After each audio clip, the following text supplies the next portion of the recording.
grab you some wine. Let's talk about crime. I am tomorrow. Welcome to Crimey Corner. Crimey Corner. Hi everybody and welcome back to my YouTube channel. I'm so excited because if you just saw my intro and I had the idea and I ran it by a few of my friends and they helped me to create it. It helps to create the feel that I want for my channel. They're musicians and singers, so I'm gonna put their music videos and some of their music. I'm gonna put the link somewhere so you can see who these people are if you're interested. So yeah, shout out to them. And now I don't know what to say after the intro because the intro said everything I want to say for introducing the channel. So I don't know if I should still tell you my name is Tamara and that I do crime stories, and to subscribe and hit the notification bell so you won't miss when I upload a new video, because it's all that in the intro. Hope everything has been great with everyone. Thank you for stopping by to my channel. And I have this crimey story right now. It's from the island of St. Vincent and the Grenadines. Going to be a very brutal one, so grab your wine. No, I said that in the intro, right?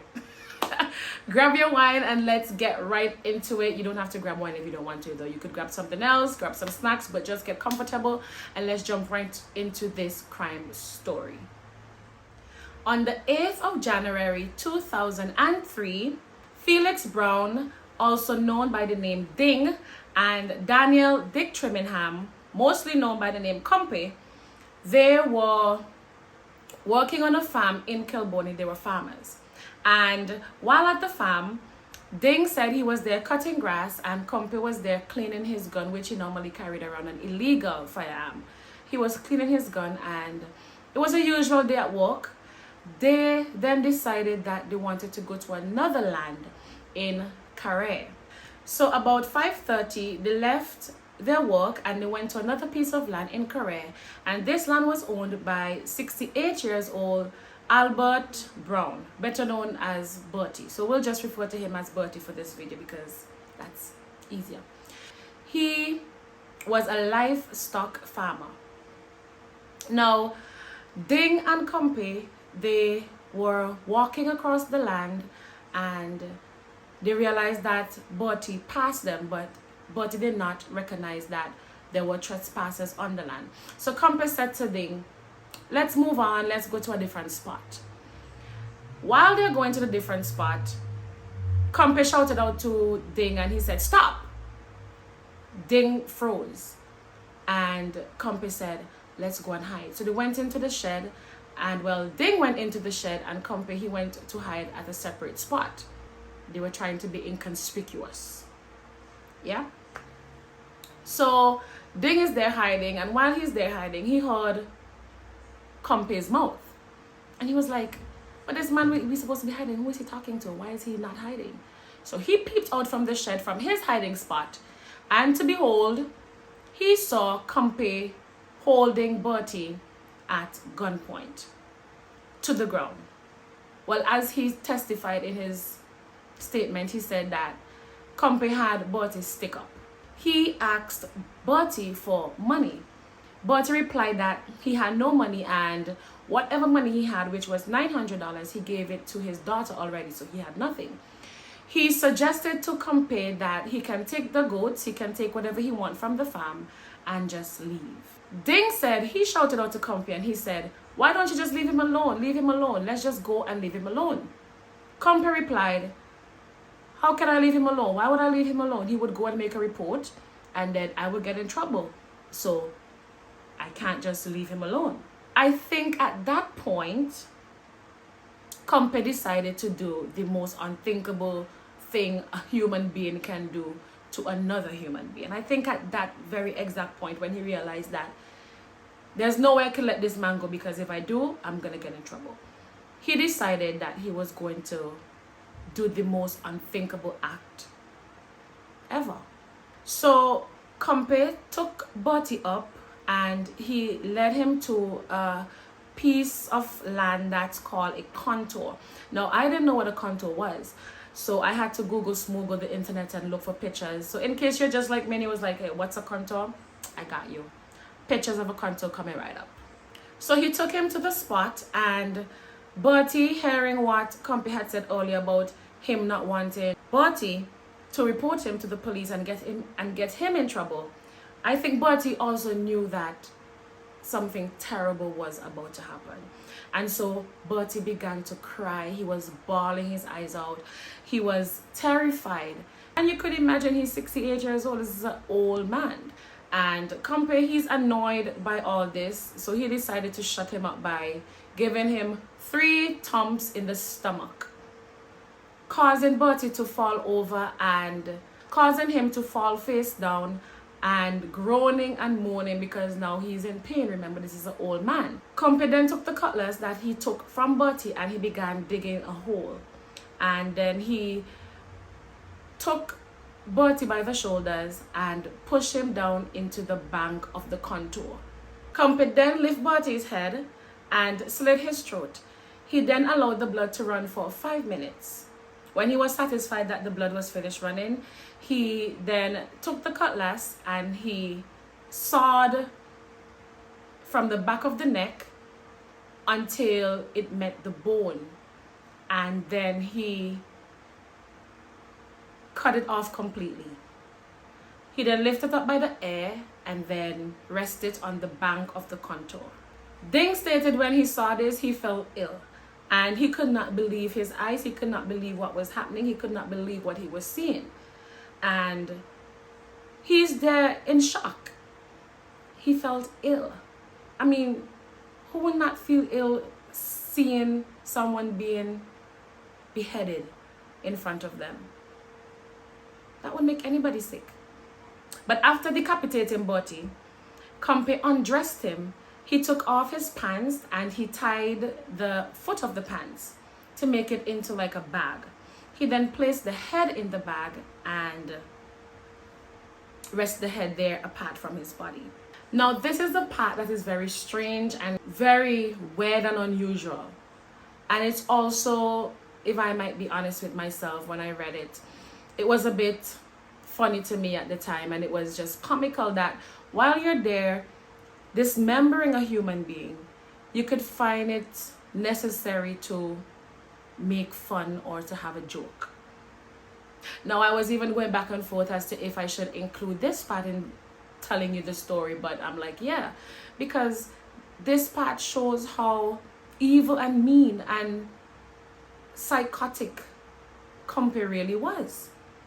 Because while there, he already decapitated Bertie. He decided to now go further. He didn't leave it there. He held Bertie's penis after undressing him. He held his penis and he said, "Wait, man, you have total like me." And I'm like, oh God, that is so terrible. How could he make a joke like that in the middle of murdering and decapitating somebody? It just goes to show how terrible this man was. Compy then took the body and he placed the body in the hole, feet upwards, and he took the cutlass and he across the belly, and he was in pieces. Took the guts out, and he told Ding that he was doing that to prevent the body from swelling and bursting. He treated Bertie like if Bertie was an animal and not a human being. He then covered the body and he took the head to a different location, to a different spot, dug a hole and placed the head with the jeans inside the hole. And he also pushed the head down with Bertie's water boots. Yeah, water boots that you would wear to the mountain. So after all that, they returned back to the shed, and Compy, I don't know what he was thinking. He then suggested to Ding that they go to the home of Bertie to look for money. I don't know what was the plan. I don't know if I mean, what else could you do to this man? He's already dead. If you go to the home and they meet people at the home, were they going to kill them too? But Ding, he refused to do that, and he suggested that they take the goats instead and that they would try to sell them, which they tried to do. after the murder. So after Bertie did not return home, they went and they looked for him, and his body was found the next day in the contour. And just a few hours later, Ding led the police to where the head was located. He also cooperated fully with the police, and so he showed the police where the cutlass had been placed and hidden, and he also identified the goats that belonged to Bertie. Now, news of Bertie's death broke out, and it was like the talk of the town. Now, I remember when this story happened and when I heard about it, and how everyone was talking about it. Everyone in the community was talking about it. Mind you, I am from the community where this took place. Well, yeah, the community where it took place. And so I remember very vividly. So if you're from the community, if you're watching and you're from the community or around the community where this crime took place, or you're from St. Vincent and the Grenadines and you remember this crime story, comment below and let me know where you were and what was happening at the time when you heard about the story. On January 20th, 2003, Compe gave a statement to the police. The defense used his statement in trial, and they claimed that Ding was the one who committed the crime, and Compe was at home all day because he had some physical issues that he could not go to work on that day, and that Ding was the one who was not at home on that day, and he was the one who committed the crime. They claimed that when Ding returned home after committing the murder, he confessed everything to Compe. Now, the prosecutors, they had a key witness up their sleeve. They called Ava Charles, who was the girlfriend of Compe, and that they lived together. She testified that she was home and Compe and Ding returned home at the same time because she was the one who unlocked the door for them to enter into the house while she was watching television. The trial was held at the Mariaquois Magistrate Court, and I tell you, it was like carnival during the trial. Like, everyone wanted to go and hear the details of the murder and to be there when it was all happening. So everyone was there. There was like a crowd of people. People can't hold inside the courtroom. People were outside the courtroom just trying to get the facts of the case, and everyone was interested in what was going on at the time. While exiting the courtroom, he said when he was released from prison, he was going to poison the water and so kill everybody. That's what he said when he was exiting the courtroom. And everyone was like, everyone was scared. The news was spreading across the community and everyone was scared. Because, mind you, Compe had a very terrible reputation throughout the community. He was known to be very violent towards members of the community, and he had awful police records, a long history of threatening persons with cutlass, being violent towards persons, and so it could be said that he was feared throughout the community. And so when he said that, it just created a blanket of fear, and persons were calling for him to be hanged. Persons were calling for him to be like never released from prison.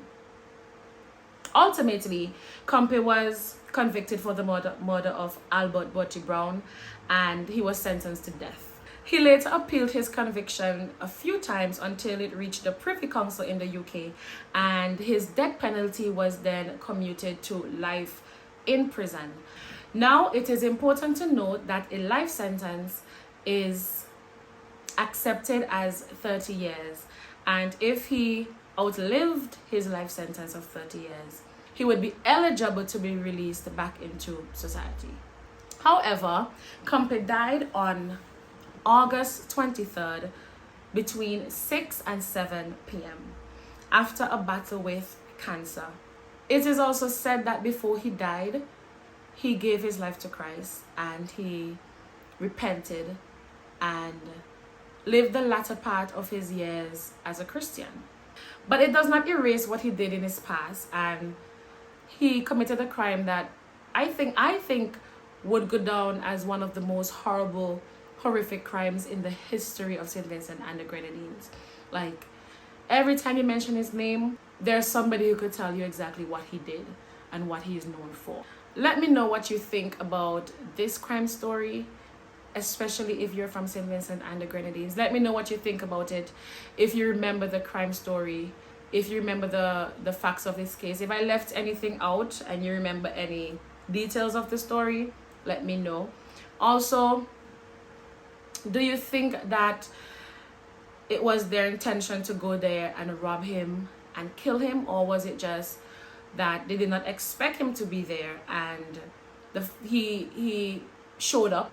They thought that they would get in trouble because they're already on the land. Do you think that he should have gotten the death penalty and that the life sentence was just a little bit too easy on him given the crime that he committed? And do you think that Ding had more to do with the crime than he led the public and the police to believe? Let me know what are your thoughts on these questions. And yeah, thank you for watching. Thank you for sticking around to the end. See you in the next one. Bye.